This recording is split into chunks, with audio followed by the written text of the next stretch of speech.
राम मित्रों, आज का प्रसंग है सुंदरकांड का नाम सुंदरकांड क्यों रखा गया।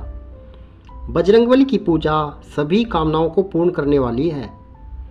सुंदरकांड में भगवान हनुमान ऐसी भूमिका में हैं जहां सुंदरकांड का पाठ बड़ा लाभदायक और दुखों को दूर करने वाला है। लेकिन क्या आप जानते हैं सुंदरकांड का नाम सुंदरकांड क्यों पड़ा? चलिए जानते हैं सुंदरकांड से जुड़े कुछ अनोखे और अनकहे रहस्य। सुंदरकांड का रहस्य। गोस्वामी तुलसीदास जी ने संपूर्ण रामचरितमानस में दशरथ पुत्र श्री राम के शौर्य और विजय की गाथा को बताया है। लेकिन सुंदरकांड में उनके सबसे प्रिय भक्त हनुमान के बल, पराक्रम और विजय का गुणगान किया गया है। इसलिए इस सोपान के नायक हनुमान जी हैं। रामचरितमानस में सुंदरकांड 7 कांडों में से एक कांड है और 5वां सोपान है। मान्यता है कि जब पवन पुत्र हनुमान माता सीता की खोज में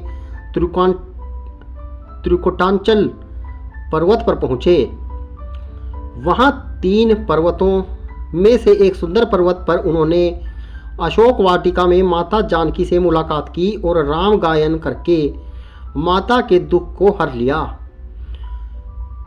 यह प्रसंग उस समय का है जब पवन पुत्र हनुमान जी माता सीता की खोज में लंका में जाते हैं और अशोक वृक्ष पर बैठकर माता को श्री राम जी के गुणों की गाथा सुनाते हैं, उनकी कथाएं कहते हैं, जिससे माता सीता का दुख दूर हो जाता है।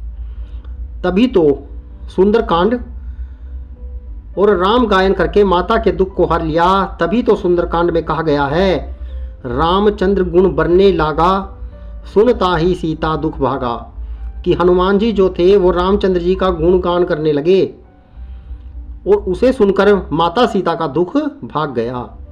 यानी वाटिका में राम भक्त हनुमान ने माता सीता को श्री रामचंद्र जी के गुण का वर्णन किया था, जिसके सुनते ही सीता जी का दुख दूर हो गया।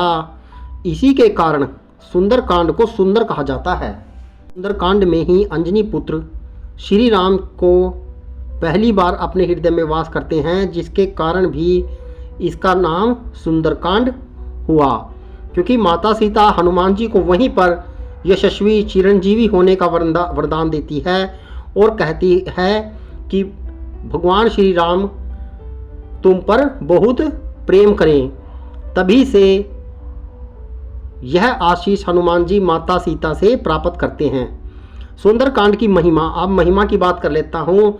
सुंदरकांड की जितनी महिमा कही जाए वो कम है, क्योंकि सुंदरकांड की जो शक्ति है वह असीमित शक्ति है। तो सुंदरकांड का नियमित रूप से पाठ करने से पवन पुत्र की असीम कृपा होती है। शुभ कार्य की शुरुआत से पहले सुंदरकांड का पाठ करने का विशेष महत्व है। जीवन में परेशानियां बढ़ने पर सुंदरकांड का पाठ फलदायी है। शनि और मंगल ग्रह के प्रकोप से सुंदरकांड का पाठ बचाता है। आत्मविश्वास और इच्छा शक्ति बढ़ाने वाला है। सुंदरकांड के पाठ से बुद्धि और बल का विकास होता है। सुंदरकांड का पाठ करते समय ध्यान रखें, सबसे पहले भगवान हनुमान के सामने दीपक जलाएं और भोग लगाएं। उसके बाद उनके इष्ट देव श्री राम का स्मरण करें। फिर पवन पुत्र को प्रणाम करके सुंदरकांड शुरू करें। पाठ के आखिरी में आरती करना और प्रसाद का वितरण जरूर करना चाहिए।